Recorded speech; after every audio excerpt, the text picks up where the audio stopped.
Hello, good morning to everyone. आप सभी लोग कैसे हैं? आई होप आप सभी लोग बहुत अच्छे होंगे, है ना। तो चलिए हम आज से अपना जो ज्योग्राफी और जो पॉलिटी एंड इकोनॉमी है वो हमारी फिनिश हो गई है, कंप्लीट हो गई है। उसके सारे लेक्चर्स आपको प्लेलिस्ट में मिल जाएंगे और आज से हम अपनी एमपी की हिस्ट्री स्टार्ट करने वाले हैं। तो जितने भी टॉपिक इसमें बनेंगे, जितनी भी वीडियोज इसमें बनेंगी, जितने भी वीडियोज़ में ये पूरा टॉपिक कवर होगा, हम उतना पूरा इसको डिस्कस करेंगे अच्छे तरीके से, राइट। तो चलिए हम आज से अपनी जो हिस्ट्री है, हिस्ट्री आज से आपको पढ़ाई जाएगी एमपी की, जिसमें हम अपनी जो भी आता है एमपी की हिस्ट्री में उसको डिस्कस करेंगे, राइट। तो हिस्ट्री क्या होता है? हिस्ट्री क्या होता है? जो भी पास्ट होता है हमारा, आज के बाद, अभी प्रेजेंट के बाद जो भी पास्ट चीज़ें होती हैं, जो भी इवेंट्स होते हैं, है ना, उन सबको हम बोल देते हैं हिस्ट्री। वो हमारी सारी हिस्ट्री होती है। और हमारी इंडिया की हिस्ट्री है और इंडिया का ही पार्ट है हमारा एमपी। इंडिया का ही पार्ट है हमारा एमपी, है ना। तो इस तरीके से हमारा जो एमपी है, एमपी की जो लोकेशन है वो इंडिया के सेंटर में है, इसलिए हमारी जो हिस्ट्री होगी वो सिमिलर टू इंडिया, राइट। इस तरीके से कुछ हमारा मैप बनेगा, है ना। ये हमारा यहाँ पे हमारे एमपी की पोजीशन है। और एमपी जो बिलोंग करता है, हमारा एमपी बिलोंग करता है वो जो गोंडवाना लैंड में बिलोंग करता है, गोंडवाना लैंड से, है ना। ये वाला जो हमारा इंडिया है, इंडिया भी हमारा गोंडवाना लैंड का पार्ट है, इसलिए हमारा जो एमपी है वो भी गोंडवाना लैंड का पार्ट है, राइट। तो ये हमारे एमपी की लोकेशन जो इंडिया है, इंडिया के सेंटर में इस तरीके से। तो हमारे एमपी की हिस्ट्री को डिवाइड किया गया है कुछ मतलब जिस तरीके से हमारे इंडिया की हिस्ट्री को डिवाइड किया गया है, मतलब कि हमें पढ़ने में इजी हो, समझने में इजी हो, उसके अकॉर्डिंग हमने अपनी एमपी की हिस्ट्री को भी डिवाइड किया है। तो हमारी एमपी की जो हिस्ट्री है वो pre historic, proto historic and historical period में डिवाइड की गई है according to time period. According to time period and जो एविडेंसेस हैं वो किस तरीके के मिले, हमें रिटर्न मिले हैं या फिर अदर तरीके से मिले हुए हैं, तो उसके अकॉर्डिंग हमने जो हिस्ट्री को डिवाइड कर लिया है pre history, proto history and historical period, right, and historical period. तो प्री हिस्ट्री क्या है? ऐसा पीरियड जहाँ पे हमें कोई रिटर्न रिकॉर्ड नहीं मिले, हमें अपनी हिस्ट्री के कोई रिटर्न रिकॉर्ड नहीं मिले, है ना। जैसे कुछ हमें रिटर्न में कोई स्क्रिप्ट मिल गई, है ना, कोई बुक मिल गई, है ना, इस तरीके से किसी प्लांट पर कुछ लिखा हुआ मिल गया, इस तरीके से हमें कुछ भी नहीं मिला था। इस पीरियड को हमने बोला प्री हिस्ट्री, है ना, उस पीरियड को हमने बोला प्री हिस्ट्री। जिस तरीके से एग्जाम्पल के लिए stone age and Chalcolithic as, तो ये एज है हिस्ट्री की जिसमें हमने स्टोन एज आता है एंड चालकोलिथिक एज आता है। तो ये सारे stone age and Chalcolithic as हम डिटेल में डिस्कस करेंगे, है ना। एंड फिर क्या है प्रोटो हिस्ट्री। प्रोटो हिस्ट्री में क्या है? हमें प्रोटो हिस्ट्री में रिटर्न रिकॉर्ड्स तो मिले हैं लेकिन उनको डेसिफर्ड नहीं किया गया, उनको समझा नहीं गया, क्योंकि जो उनकी जो लैंग्वेज थी वो हमारी समझ में नहीं आई, उसे कोई पढ़ नहीं पाया, इसलिए इसके रिटर्न रिकॉर्ड तो मिले हैं बट उनको पढ़ा नहीं गया, समझा नहीं गया। जैसे कि हमारा जो इंडस वैली सिविलाइजेशन है, इंडस वैली सिविलाइजेशन जो हमारे इंडिया की सिविलाइजेशन है, जिसे हम इंडस वैली सिविलाइजेशन है, तो इस टाइम पीरियड की जो चीज़ें हैं वो सिर्फ हमें कुछ एविडेंसेस अलग तरीके से मिले हैं, कोई पॉट्स है या अदर तरीके से कुछ चीज़ें मिली हुई हैं, है ना, और वहाँ पर हमें रिटर्न रिकॉर्ड भी मिले हैं लेकिन उनको पढ़ा नहीं गया क्योंकि हम वो लैंग्वेज को समझ नहीं पाए कि उसमें लिखा क्या है। और हिस्टोरिकल पीरियड में आता है द पीरियड जिसको हमने रिटर्न रिकॉर्ड्स मिले हैं और उनको हमने समझा भी है ना।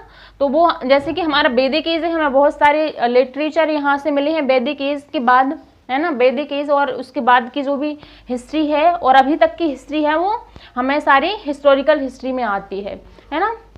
तो इस तरीके से जो हमारी हिस्ट्री है वो ऑलमोस्ट डिवाइड की गई है ना।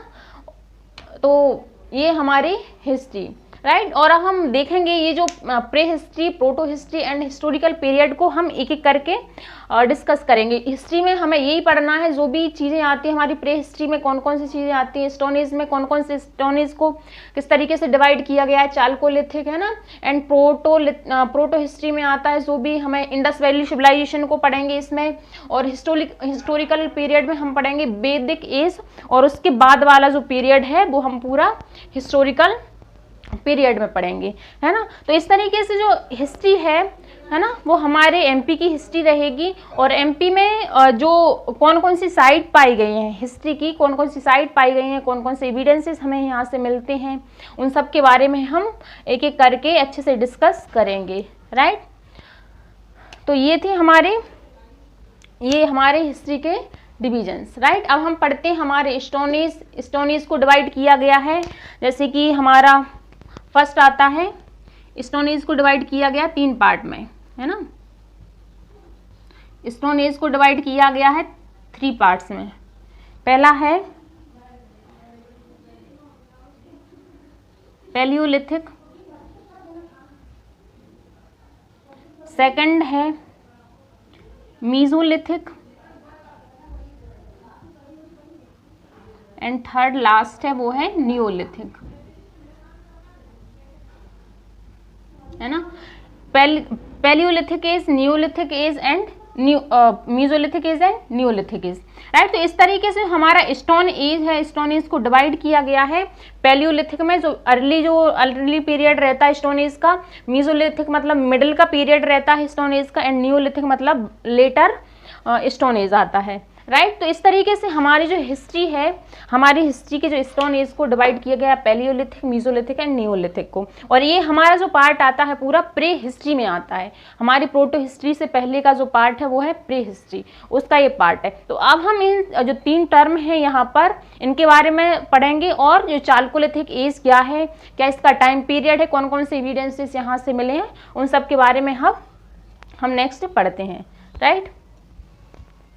Now what is palaeolithic age, है ना, what is palaeolithic age, mesolithic age and neolithic age. तो हमारा जो स्टोन एज है वो 3 पार्ट्स में डिवाइड किया गया है, palaeolithic age, mesolithic age and neolithic age. तो स्टोन एज में क्या है, स्टोन एज में क्या जो भी इंस्ट्रूमेंट यूज किए जाते थे वो स्टोन के बने होते थे, तो इसलिए इस एज को बोला गया है स्टोन एज। इसका जो टाइम पीरियड है वो है 2.5 lakh BC to 4000 BC, right, 4000 BC तक। और इसको palaeolithic age and mesolithic age और नियोलिथिक एज में इसको डिवाइड किया गया है। तो जो पैलियोलिथिक एज है हमारा, उसका जो टाइम पीरियड है 2.5 lakh BC to 10,000 BC, right. तो ये इसका टाइम पीरियड है। और इसमें जो लोग थे वो हंटर्स थे और फूड गैदरर्स थे। मतलब जो हंटर्स अपना खुद जो फूड है वो उनको एग्रीकल्चर नहीं आती थी, है ना, इसलिए वो क्या करते थे, एनिमल्स की हंटिंग करते थे, उनको मारते थे और उनसे वो अपना फूड लेते थे, राइट। तो वो हंटिंग करते थे। और फूड गैदरर्स जैसे फूल पत्ती है, प्लांट जो फॉरेस्ट में रहते थे तो फ्रूट्स रहते थे या पत्तियों को वो खाते थे, है ना। तो इस तरीके से वो अपनी जो फूड है उसको गैदर करने के लिए एक जगह से दूसरी जगह वो वंडरिंग करते रहते थे। और ये लोग ऑलमोस्ट लेस देन 100 पीपल की कम्युनिटी में रहते थे, ये लोगों के साथ में रहते थे, है ना, साथ में रहते थे, क्योंकि वो अपनी साथ में रहने से अपनी सिक्योरिटी फील करते थे। इसलिए इसी सोसाइटी को बोला गया बैंड सोसाइटी। मतलब वो एक ग्रुप में रहते थे, कम्युनिटी में रहते थे, इसलिए इसमें बैंड सोसाइटी देखने को मिलती थी। और स्टोन टूल्स जो इसमें पैलियोलिथिक में यूज किए जाते थे वो कोर, फ्लेक एंड फ्लिंट, है ना। ये सारे जो टूल्स हैं वो स्टोन से बने रहते थे, है ना। जो कोर रहता है, कोर एक इतना बड़ा सा पत्थर रहता है, पर उससे छोटा जो टुकड़ा है उसे हम फ्लैग बोल देते हैं। इस तरीके से बने रहते थे उनके इंस्ट्रूमेंट।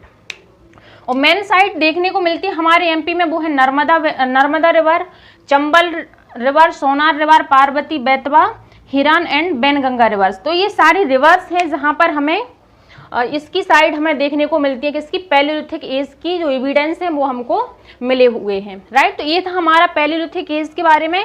Then mesolithic age. तो मीजोलिथिक मतलब मिडिल, मीजो का मतलब होता है मिडिल, तो बीच वाला जो पार्ट है, राइट। तो 10,000 BC से लेके 6,000 BC तक इसका टाइम पीरियड हमें देखने को मिलता है। माइक्रोलिथ्स मतलब ऐसे पत्थर रहते थे, स्टोन रहते थे जिनका साइज 1 सेंटीमीटर से लेके 5 सेंटीमीटर तक रहता था, और ये ज़्यादातर हंटर्स थे एंड हर्डर्स थे, है ना। तो ये क्या करते थे, हंटिंग करते थे, एनिमल की हंटिंग करते थे, और हर्डर्स थे, है ना। और ये क्या है, एनिमल का डोमेस्टिकेशन भी करते थे, है ना। कुछ एनिमल्स थे जिनको ये वो पालते थे, और ये फिश को पकड़ते थे, है ना, मछलियों को पकड़ते थे और उनसे अपना फूड लेते थे। और हॉर्टिकल्चर मतलब जहाँ पर कुछ फूलों है या कुछ प्लांट्स को ग्रो किया जाता है, तो यहाँ पर हॉर्टिकल्चर के भी एविडेंस देखने को मिल रहे हैं। और प्रिमिटिव कल्टीवेशन मतलब स्टार्टिंग की जो कल्टीवेशन है, थोड़ा बहुत वो कल्टीवेट कर लेते थे अपने तरीके से, वो प्रिमिटिव उनको देखने को मिला, प्रिमिटिव कल्टीवेशन। और हमारे एमपी में जो साइट पाई गई है, मेन साइट है, वो है आदमगढ़, राइट। तो ये मेन साइट है जो कि हमारे होशंगाबाद डिस्ट्रिक्ट में है। अदर साइट जैसे इसके अलावा भी है छिंदवाड़ा, छतरपुर, है ना, यहाँ पर भी देखने को मिली है, बैतूल में भी। बट ये जो आदमगढ़ है ये मेन साइट है हमारे एमपी में मीजोलिथिक की, राइट। तो ये चीज़ आप मीजोलिथिक के बारे में याद रखिएगा। देन है हमारी न्यूलिथिक साइट, मतलब कि मीजोलिथिक के बाद जो एक जो एज है वो है न्यूलिथिक। न्यू का मतलब होता है नया, न्यू स्टोन, राइट। तो ये ज़्यादातर थे फूड प्रोड्यूसर्स, मतलब कि इनको कल्टीवेशन करना अच्छे से आ गया था कि किस तरीके से एग्रीकल्चर की जाती है।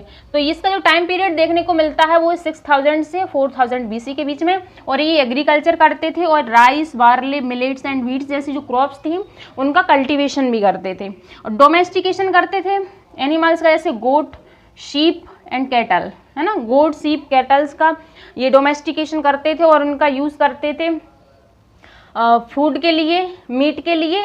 और जैसे सीप है या गोट है, इनसे उनको कपड़े बनाने में हेल्प मिलती थी, वूल मिलता था, है ना। और कॉटन को कल्टीवेट करते थे। और यहाँ पर पॉटरी जो भी पॉट्स बनाए जाते थे, हाथ से मिट्टी के जो बर्तन बनाए जाते थे, वो भी यहाँ पर देखने को मिले हैं। और क्लोथ्स के भी एविडेंसेस मिले हैं, मतलब कि यहाँ पर जो पीपल हैं वो क्लोथ्स पहनने लगे थे, कुछ प्लांट की जो लीव्स रहती हैं उनसे बने हुए, और कुछ जो कॉटन है एंड वुल के बने हुए ये क्लोथ्स को पहनने लगे थे, राइट। और साइट्स इसमें हमारे एमपी में जो मेन साइट है वो है ईरान, जो कि हमारे सागर डिस्ट्रिक्ट में पड़ता है, और जबलपुर, दमोह एंड सागर। तो ये यहाँ पर साइट हमें देखने को मिली है। तो इससे कह सकते हैं कि जो न्यूलिथिक जो एज थी वो एक इवोल्यूशन था, है ना। एक जो ह्यूमन की जो कल्चर है, एक उसमें एक इवोल्यूशन आ रहा था, राइट। धीरे धीरे करके जो लोग हैं वो एक सिविलाइज तरीके से रहने लगे थे, वो कपड़े पहनना उन्होंने स्टार्ट कर दिया था, राइट। उन्होंने कपड़े पहनना स्टार्ट कर दिया था। तो ये था हमारा जो स्टोन एज है, स्टोन एज का टाइम पीरियड क्या है और इसमें क्या क्या मेन चीज़ें हैं याद रखने के लिए, तो वो आप इस यहाँ पर आप ध्यान रख सकते हैं। और ये जो सारी चीज़ें हैं ये नोट करने के लिए बहुत ज़्यादा ज़रूरी है, तो आप इन सारी चीज़ों को नोट भी कर लीजिएगा, राइट। इसके बाद हमारा जो पीरियड आता है वो है चालकोलिथिक एज।